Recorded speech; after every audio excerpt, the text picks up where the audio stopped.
sendiri dan Anda Flavia. A itu Ayu Nareza dan P itu Putri Anggita. Nah, kami dari kelas 2 FLB. Nah, di sini kami akan membahas materi ini tentang apa materinya teman-teman? Konstitusi dalam ruang lingkup negara. Tidak usah berlama-lama lagi, mari kita lanjut. Nah, dari materi kita ini kan tentang konstitusi dalam ruang lingkup negara. Biasanya itu kan akan membahas berbagai aspek nih yang merupakan fondasi dasar dari pembentukan dan fungsi negara. Sebelumnya saya masih bingung nih, konstitusi itu apa sih kalau dari sumber yang kalian dapat? Konstitusi itu suatu kumpulan dasar yang bisa menjadi pedoman bagi penyelenggaraan negara dan biasanya juga memiliki prinsip Kayak untuk kekuasaan gitu ya? ya untuk kekuasaan gitu. Nah, betul sekali teman-teman. Bisa juga mencakup hak-hak negara sama mekanisme pemerintahan. Oh, begitu ya teman-teman. Nah, kalau fungsi konstitusi di negara kita itu kira-kira apa ya? Untuk fungsinya sendiri itu biasanya sebagai alat untuk mengatur kekuasaan agar nantinya supaya gak disalahgunakan. Itu sih menurut sumber yang saya baca ya.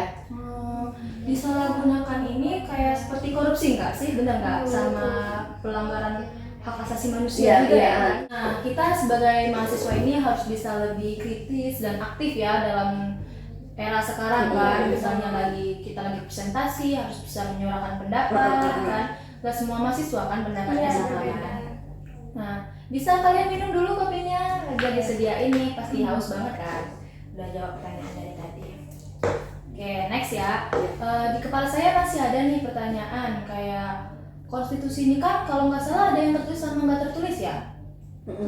Selain itu ada yang lain lagi nggak sih? Ada sih kayak konstitusi rigid sama fleksibel. Oh, itu bisa nggak nih Ayu atau Putri menjelaskan nih sama teman-teman yang nonton biar pada ngerti, pada paham apa perbedaan konstitusi tertulis, tidak tertulis, sama rigid dan fleksibel. Kalau konstitusi tertulis itu sih dia itu bersifatnya formal seperti undang-undang dasar gitu. Nah, kalau konstitusi tidak tertulis ini dia itu tidak formal kayak contohnya kebiasaan, tradisi dan lain sebagainya. Kalau menurut yang saya ketahui ya. Oh, berarti kalau tidak tertulis ini Tidak formal.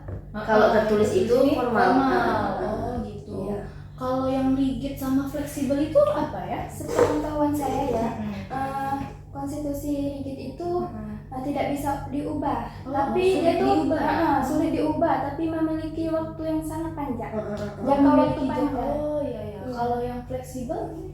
Kalau fleksibel ini dia mudah beradaptasi. Oh, mudah berarti ya? Ya, mudah beradaptasi dalam hal apa nih misalnya? dalam perkembangan Sosial dan sosial politik. dan politik. Oh, dan perkembangan sosial dan politik. Kalian tahu nggak sih kalau kemarin itu sempat ada berita yang korupsi 271 triliun di kota kita? Bukan maksudnya ketahuannya ini di tempat lain, di kota lain, tapi rupanya tersangkanya ini dari kita ya? Apalagi kan di mana Bangka ini kan penghasil timah terbesar gitu loh, dan perusahaannya juga kan ada di Bangka. Berarti kota kita ini cukup kaya ya? Iya, sampai gitu ya korupsi. Bertriliun loh. Itu korupsinya sampai 271 triliun ini. Nah, bisa kita lihat untuk beritanya. Sebesar ini itu apa aja sih yang menyebabkan sampai mereka menghabiskan uang segitu? Mereka ini tuh melakukan penambangan ilegal gitu loh, tanpa izin maksudnya, dari pihak perusahaan dan pihak swasta gitulah antara penambangan, dan mereka ini sudah bagaimana ya, melanggar hukum gitu loh, aturan-aturan yang ada gitu loh terkait penambangan ilegal ini. Gak cuma dari finansial sih Put, kerusakan lingkungan juga termasuk loh, yang menyebabkan adanya biaya besar yang ditanggung oleh negara untuk memulihkan lingkungan yang rusak tadi.